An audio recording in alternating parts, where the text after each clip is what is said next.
മിന്റുവേ, നിനക്ക് പഠിക്കാനൊന്നുമില്ലേ? അത് പോട്ടെ, പ്രാർത്ഥിച്ചോ? ഇല്ല അമ്മേ. എന്നാ പോയി പ്രാർത്ഥിച്ചേ.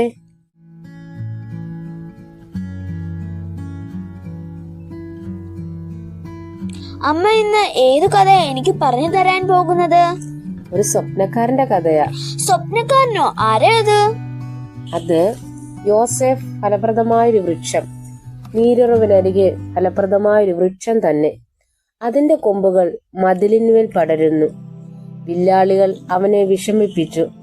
അവർ എയ്തു അവനോട് പൊരുതു. അവന്റെ വില്ല് ഉറപ്പോടെ നിന്നു. അവന്റെ ഭുജം യാക്കോബിൻ വല്ലഭന്റെ കയ്യിൽ ബലപ്പെട്ടു. അമ്മേ, എന്താ ഈ പറയുന്നേ? എനിക്കൊന്നും മനസ്സിലാവുന്നില്ല. യാക്കോബിന്റെ 12 മക്കളിൽ ഏറ്റവും ഇളയവനായിരുന്നു യോസേഫ്. യോസേഫ് തന്റെ വാർദ്ധക്യത്തിലെ മകനായതുകൊണ്ട് എല്ലാവരിലും വെച്ച് അപ്പൻ അവനെ ഏറ്റവും അധികം സ്നേഹിച്ചു. അതുകൊണ്ട് തന്നെ അവൻ ഒരു നിലയങ്കി കൊടുത്തു.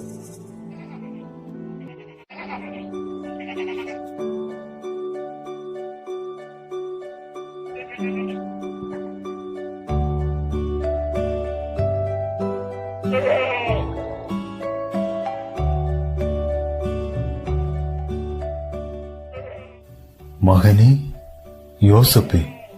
എന്താ അപ്പാ?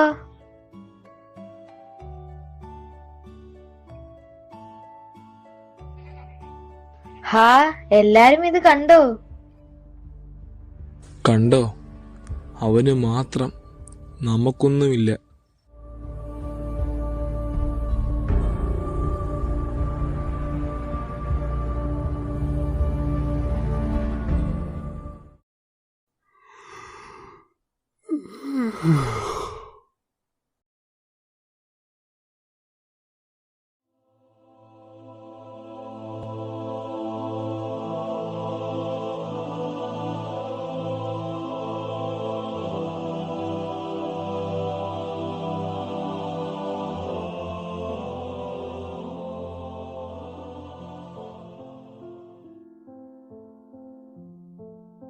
ഞാൻ കണ്ട സ്വപ്നം കേട്ടുകൊള്ളുവീൻ. നാം വഴിയിൽ കറ്റ കെട്ടിക്കൊണ്ടിരുന്നു. അപ്പോൾ എന്റെ കറ്റ എഴുന്നേറ്റ് നിവർന്നു നിന്നു. നിങ്ങളുടെ കറ്റകൾ ചുറ്റും നിന്ന് എന്റെ കറ്റയെ നമസ്കരിച്ചു. നീ എന്താ പറയുന്നത്? നീ ഞങ്ങളുടെ രാജാവാകുമെന്നോ? നീ ഞങ്ങളെ വാഴുമെന്നോ? അവന്റെ ഒരു സ്വപ്നം. ഞാൻ പിന്നെയും ഒരു സ്വപ്നം കണ്ടു. സൂര്യനും ചന്ദ്രനും 11 നക്ഷത്രങ്ങളും എന്നെ നമസ്കരിച്ചു. നീ കണ്ട സ്വപ്നമെന്ത്? ഞാനും നിന്റെ അമ്മയും നിന്റെ സഹോദരന്മാരും സാഷ്ടാംഗം വീണ് നിന്നെ നമസ്കരിപ്പാൻ വരുമെന്നോ?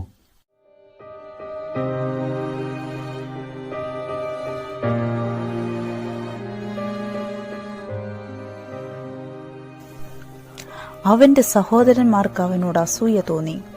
യാക്കോബോ ഈ വാക്ക് മനസ്സിൽ സംഗ്രഹിച്ചു.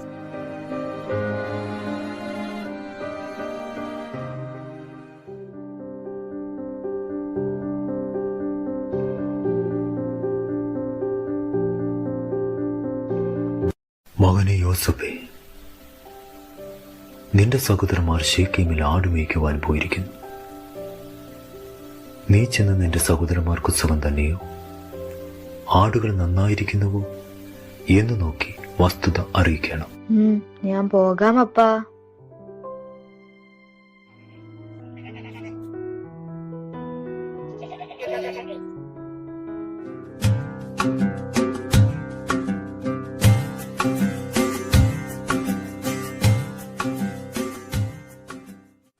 നീ എന്തന്വേഷിക്കുന്നു?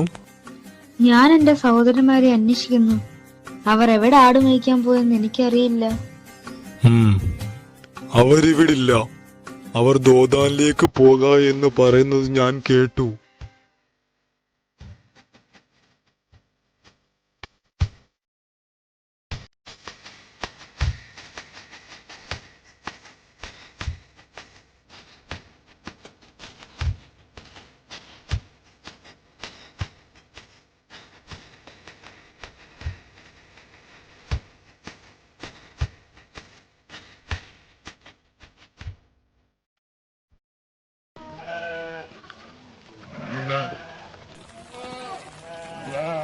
അതാ നോക്കൂ, സ്വപ്നക്കാരൻ വരുന്നു. വരുവിൻ, നമുക്കവനെ കൊന്നിട്ട് ഒരു കുഴിയിലിട്ട് കളയാം. ഒരു ദുഷ്ടമൃഗം അവനെ തിന്നുകളഞ്ഞു എന്ന് പറയാം. അവന്റെ സ്വപ്നങ്ങൾ എന്താകുമെന്നൊന്ന് കാണണമല്ലോ. അതെ, നമുക്കവനെ കൊന്നുകളയാം. നാം അവന് ജീവഹാനി വരുത്തരുത്. പിന്നെന്ത് ചെയ്യണം? രക്തം ചൊരിയരുത്. നിങ്ങൾ അവന്റെ മേൽ കൈവയ്ക്കാതെ മരുഭൂമിയിലുള്ള ആ കുഴിയിൽ അവനെ ഇടുവിൻ.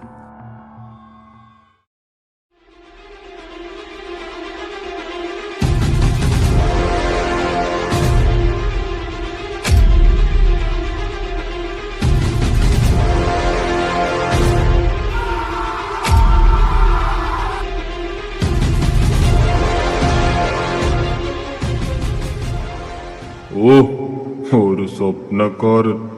വാ, നമുക്ക് വല്ലതും കഴിക്കാം.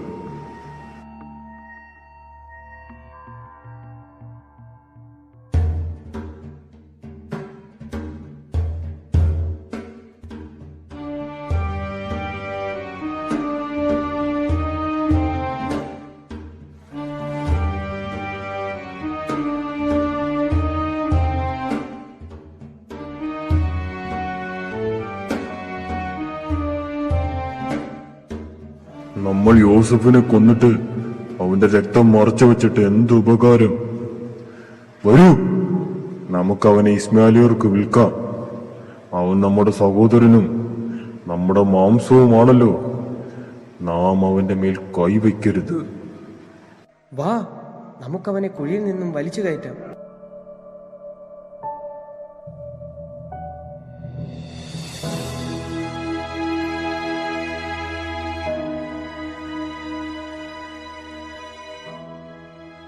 അതെ, ഒന്ന് നിൽക്കണേ.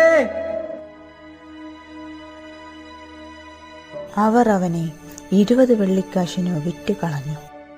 അവർ യോസഫിനെ മിസ്രൈമിൽ കൊണ്ടുപോയി.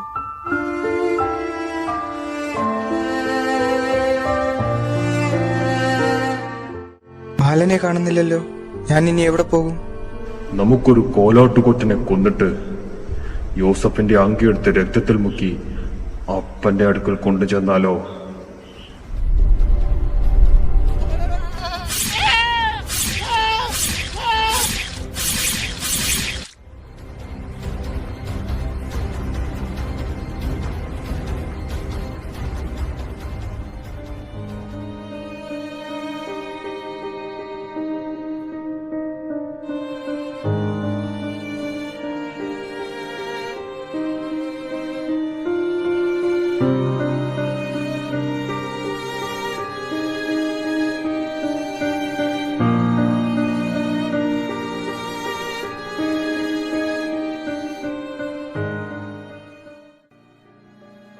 അപ്പാ,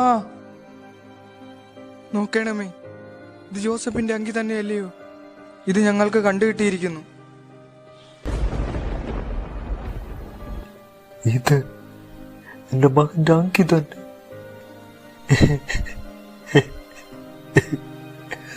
മോനെ യോസഫേ. ഒരു ദുഷ്ടമൃഗം അവനെ തിന്നു കളഞ്ഞു.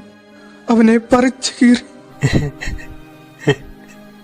യാക്കോബ് വസ്ത്രം കീറി അരയെ രട്ടുശീല ചുറ്റി ഏറിയ നാൾ തന്റെ മകനെ ചൊല്ലി ദുഃഖിച്ചുകൊണ്ടിരുന്നു.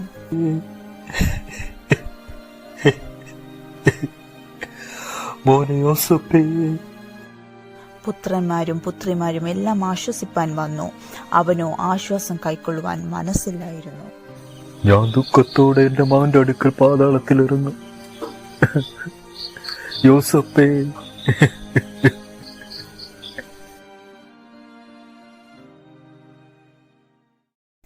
മിദ്യാനിയർ അവനെ മിസ്രൈമിൽ ഫറവോന്റെ ഒരു ഉദ്യോഗസ്ഥനായ പോത്തിഫറിനു വിറ്റു.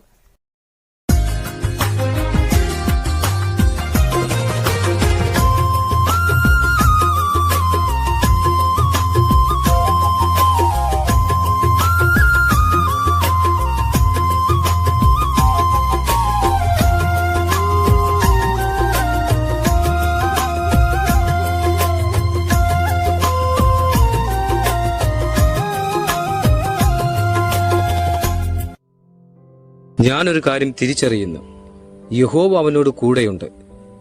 അതുകൊണ്ടല്ലേ അവൻ ചെയ്യുന്നതൊക്കെയും സാധിക്കുന്നത്? യോസഫേ, ഇന്നു മുതൽ ഞാൻ നിന്നെ വീടിന്റെ മേൽ വിചാരകനാക്കുകയാണ്.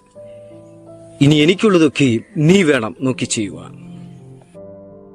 നീ മുഖാന്തരം എന്റെ വീടും വയലും എനിക്കുള്ളതൊക്കെയും അനുഗ്രഹിക്കപ്പെട്ടിരിക്കുന്നു.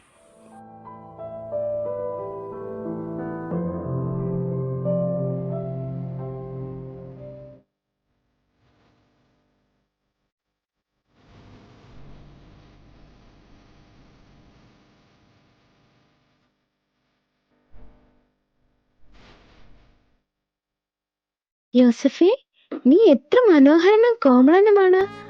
എനിക്ക് നിന്നോട് വളരെയധികം താല്പര്യം തോന്നുന്നു.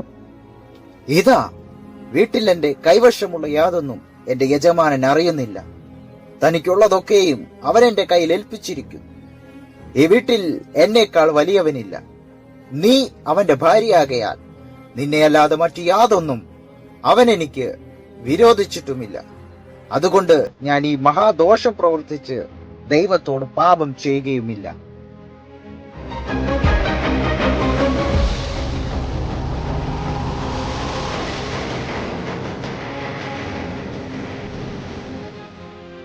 നോക്കൂ നോക്കൂ, കണ്ടോ, അവൻ നമ്മെ ഹാസ്യമാക്കേണ്ടതിന് ഒരു എബ്രായനെ കൊണ്ടുവന്നിരിക്കുന്നു.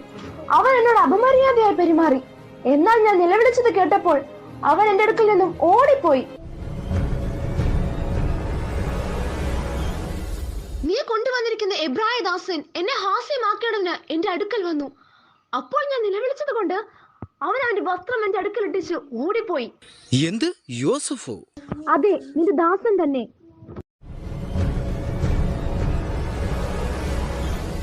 നീ എന്നോട് അവിശ്വസ്തത കാണിച്ചത് കൊണ്ട് നീ ഇനി കാരാഗൃഹത്തിൽ കഴിയുക.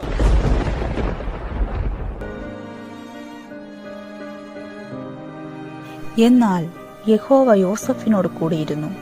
കാരാഗ്രഹ പ്രമാണിക്ക് അവനോട് ദയ തോന്നത്തക്കവണ്ണം അവന് കൃപ നൽകി.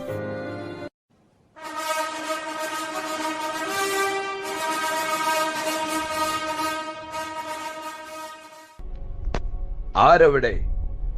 പാനപാത്രവാഹകന്റെ പ്രമാണിയെയും അപ്പക്കാരന്റെ പ്രമാണിയെയും ഇവിടെ കൊണ്ടുവരുവേ. എനിക്കെതിരായി നിങ്ങൾ കുറ്റം ചെയ്യുമല്ലേ? മനസ്സേ, എന്നോട് ക്ഷമിക്കണമേ. ക്ഷമയോ? നിങ്ങൾക്ക് ക്ഷമയില്ല. ആരവിടെ? ഇവരെ കാരാഗൃഹത്തിലാക്കുവിൻ.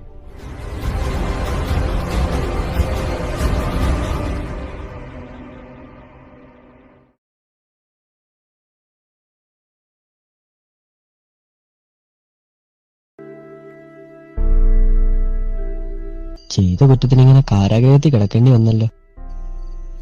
അയ്യോ, എന്തൊരു ജീവിതം ഇത്.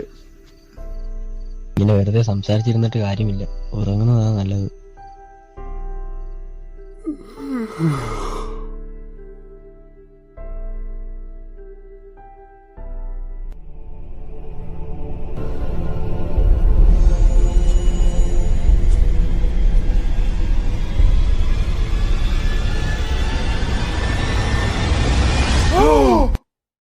സഹോദരന്മാരെ, നിങ്ങൾ എന്താണ് ഇത്ര മനോവിഷമത്തോടെ ആയിരിക്കുന്നത്?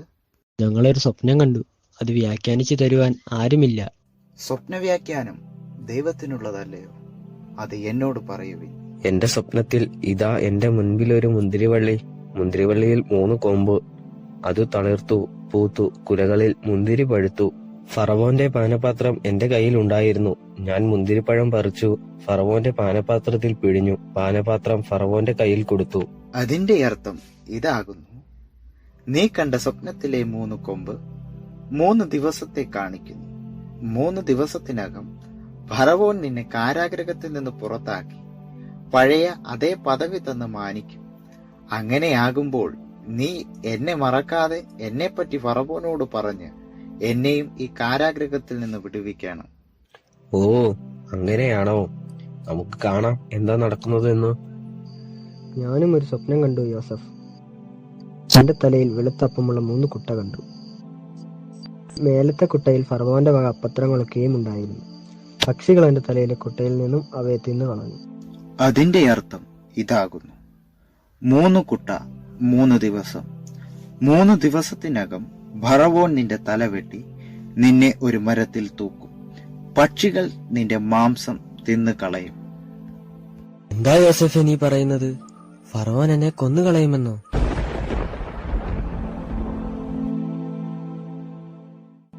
മൂന്നാം നാളിൽ ഫറവോൻ തന്റെ തിരുനാളിൽ അവൻ സകല ദാസന്മാർക്കും ഒരു വിരുന്ന് കഴിച്ചു. യോസഫ് സ്വപ്നം വ്യാഖ്യാനിച്ചതുപോലെ പാനപാത്രവാഹകരുടെ പ്രമാണിയെയും ഫറവോന്റെ കയ്യിൽ പാനപാത്രം കൊടുക്കേണ്ടതിന് വീണ്ടും അവന്റെ സ്ഥാനത്താക്കി. അപ്പക്കാരുടെ പ്രമാണിയോ അവൻ തൂക്കിച്ചു. എങ്കിലും പാനപാത്രവാഹകരുടെ പ്രമാണി യോസഫിനെ ഓർക്കാതെ അവനെ മറന്നു കളഞ്ഞു.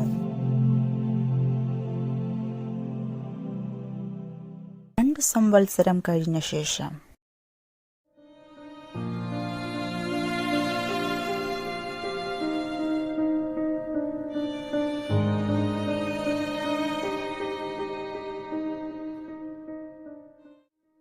തിരുമനസ്സേ, അങ്ങക്ക് എന്തു പറ്റി?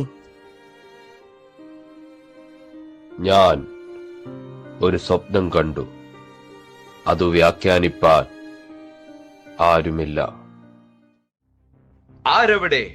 ഉടനെ മിസ്രൈം ദേശത്തെ മന്ത്രവാദികളെയും ജ്ഞാനികളെയും ഇവിടെ കൊണ്ടുവരുവേ. എന്റെ സ്വപ്നം വ്യാഖ്യാനിക്കട്ടെ.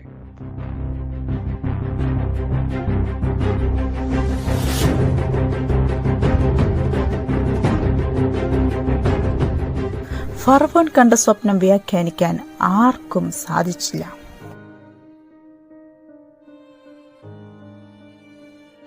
തിരുമനസ്സേ, ഇവിടെ കാരാഗൃഹത്തിൽ തടവിലാക്കിയിരിക്കുന്ന ഒരു എബ്രായ യൗവനക്കാരനുണ്ട്. അവൻ ഈ സ്വപ്നം വ്യാഖ്യാനിച്ചു പറയും. ആരെവിടെ? അവനെ ഇങ്ങ് കൊണ്ടുവരുവേ.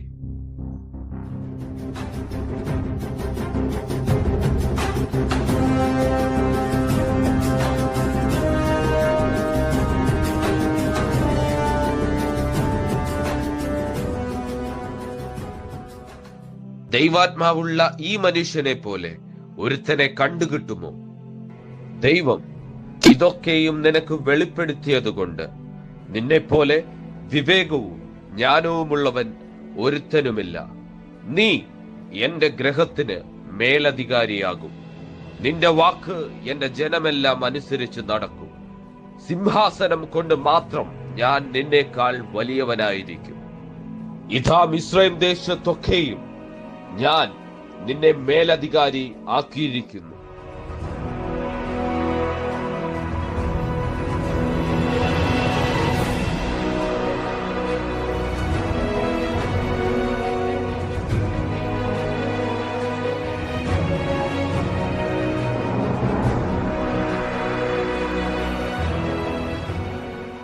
മുട്ടുകുത്തുവിൻ.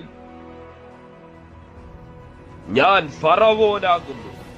നിന്റെ കൽപ്പന കൂടാതെ മിസ്രൈം ദേശത്ത് എങ്ങും യാതൊരുത്തനും കയ്യോ കാലോ അനക്കുകയില്ല. ഞാൻ നിന്റെ ദൈവം കൽപ്പിക്കുന്നു എന്ന് അർത്ഥം വരുന്ന സ്നാപത് പനേഹ് എന്ന് പേരിടുന്നു.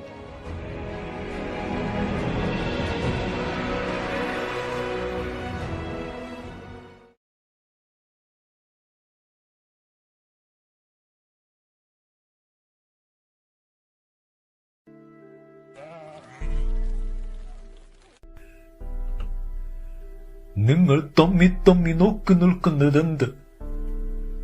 മിസ്രൈമിൽ ധാന്യമുണ്ടെന്ന് ഞാൻ കേട്ടിരിക്കുന്നു. നാം മരിക്കാതെ ജീവിച്ചിരിക്കേണ്ടതിന് അവിടെ ചെന്ന് നമുക്ക് ധാന്യം കൊണ്ടുവരിക.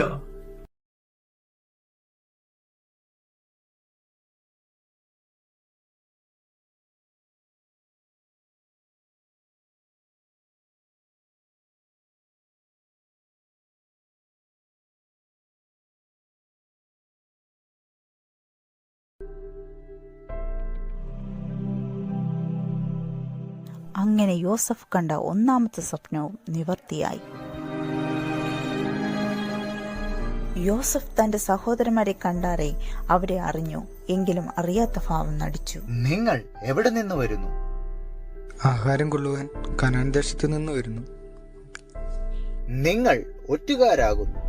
ദേശത്തിന്റെ ദുർബല ഭാഗങ്ങൾ നോക്കുവാൻ നിങ്ങൾ ഇവിടെ വന്നിരിക്കുന്നു. അല്ല യജമാനെ, അടിയങ്ങൾ ആഹാരം കൊള്ളുവാൻ വന്നിരിക്കുന്നു. ഞങ്ങൾ എല്ലാവരും ഒരാളുടെ മക്കൾ. ഞങ്ങൾ പരമാർത്ഥികളാകുന്നു. അടിയങ്ങൾ ഒറ്റുകാരല്ല. നിങ്ങൾ ദേശത്തിന്റെ ദുർബല ഭാഗങ്ങൾ നോക്കുവാൻ നിങ്ങൾ ഇവിടെ വന്നിരിക്കുന്നു. അല്ല, അടിയങ്ങൾ കനാൻ ദേശത്തുള്ള ഒരാളുടെ മക്കൾ, 12 സഹോദരന്മാരാകുന്നു. ഒരുത്തൻ ഇപ്പോൾ ഞങ്ങൾക്കൊപ്പം ഇല്ല.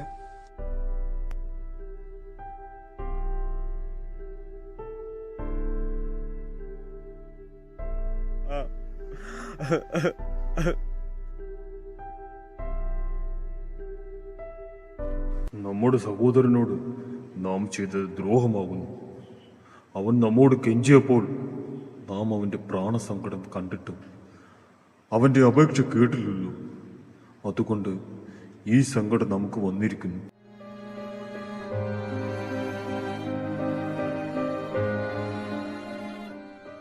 ബാലനോട് ദോഷം ചെയ്യരുതെന്ന് ഞാൻ നിങ്ങളോട് പറഞ്ഞില്ലേ? എന്നിട്ടും നിങ്ങൾ കേട്ടില്ല. ഇപ്പോൾ ഇതാ അവന്റെ രക്തം നമ്മോട് ചോദിക്കുന്നു.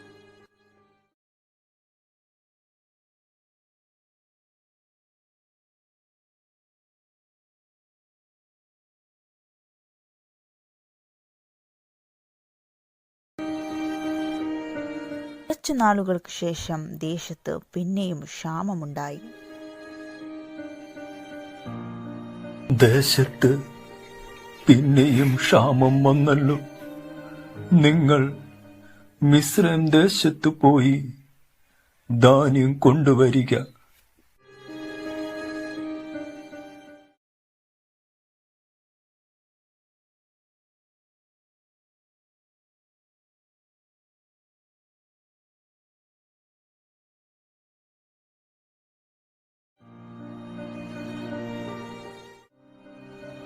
നിങ്ങൾ പിന്നെയും വന്നുവോ?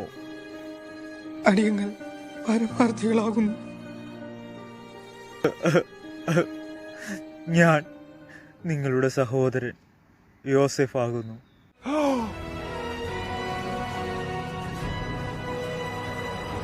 എന്റെ അപ്പൻ ജീവനോടെ ഇരിക്കുന്നുവോ? ഇങ്ങോട്ടടുത്തു വരുവിൻ. നിങ്ങൾ മിസ്രൈമിലേക്ക് വിറ്റുകളഞ്ഞ നിങ്ങളുടെ സഹോദരൻ യോസെഫ് ആകുന്നു ഞാൻ. എന്നെ ഇവിടെ വിറ്റതുകൊണ്ട് നിങ്ങൾ വ്യസനിക്കേണ്ട, വിഷാദിക്കുകയും വേണ്ട. ജീവരക്ഷയ്ക്കായി ദൈവം എന്നെ നിങ്ങൾക്ക് മുൻപേ അയച്ചതാകുന്നു.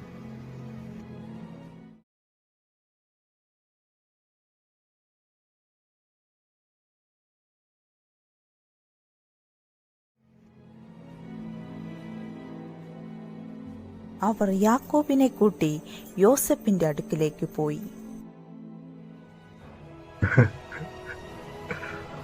മകനെ യോസെഫ്, നീ ജീവനോടിരിക്കുന്നു എന്ന് ഞാൻ നിന്റെ മുഖം കണ്ടറിഞ്ഞതുകൊണ്ട് ഞാനിപ്പോൾ തന്നെ മരിച്ചാലും വേണ്ടതില്ല. അങ്ങനെ യോസെഫ് കണ്ട രണ്ടാമത്തെ സ്വപ്നവും നിവർത്തിയായി.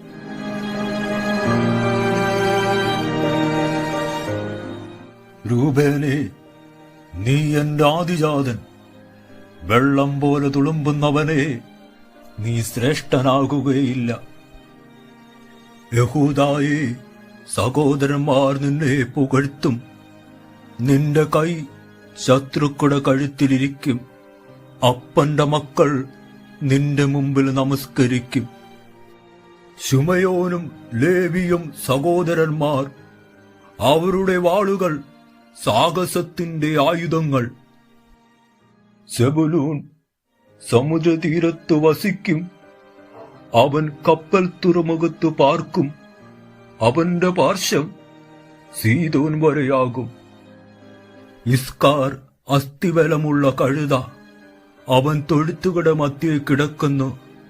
വിശ്രാമം നല്ലതെന്നും ദേശം ഇമ്പമുള്ളതെന്നും കണ്ട് അവൻ ചുമടിന് ചുമൽ കൊടുത്ത് ഊഴിയത്തിന് ദാസനായി തീർന്നു. ദാൻ ഏതൊരു ഇസ്രായേൽ ഗോത്രവും പോലെ സ്വജനത്തിന് ന്യായപാലനം ചെയ്യും. ഗാദോ കവർച്ചപ്പട അവനെ ഞെരുക്കും. അവനോ അവരുടെ പിൻപടയെ ഞെരുക്കും. അശേരോ, അവന്റെ ആകാരം പുഷ്ടിയുള്ളത്. അവൻ രാജിക സാധുഭോജനം നൽകും. നപ്താലി സ്വതന്ത്രയായി നടക്കുന്ന പേടമാൻ.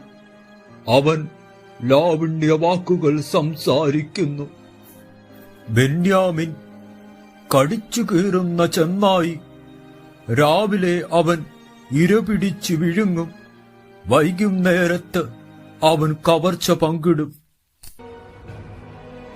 യോസഫ് ഫലപ്രദമായൊരു വൃക്ഷം, നീരുറവിനരികെ ഫലപ്രദമായൊരു വൃക്ഷം തന്നെ.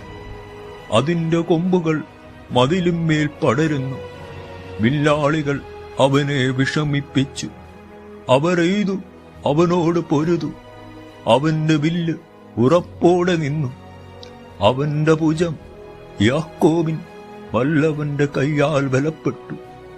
ഇസ്രായേലിന്റെ പാറയായ ഇടയന്റെ നാമത്താൽ തന്നെ.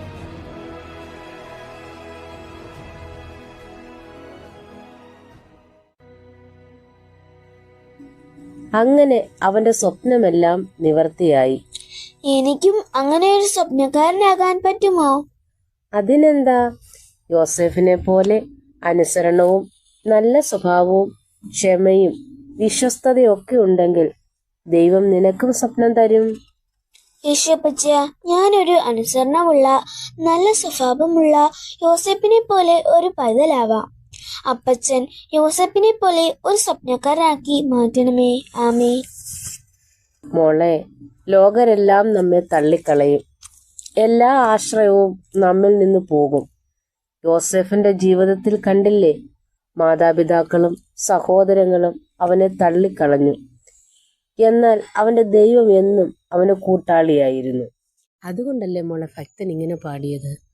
ലോകത്തിൻ താങ്ങുകൾ നീങ്ങിപ്പോയിടുമ്പോൾ, ലോകക്കാരെല്ലാരും കൈവെടിഞ്ഞിടുമ്പോൾ,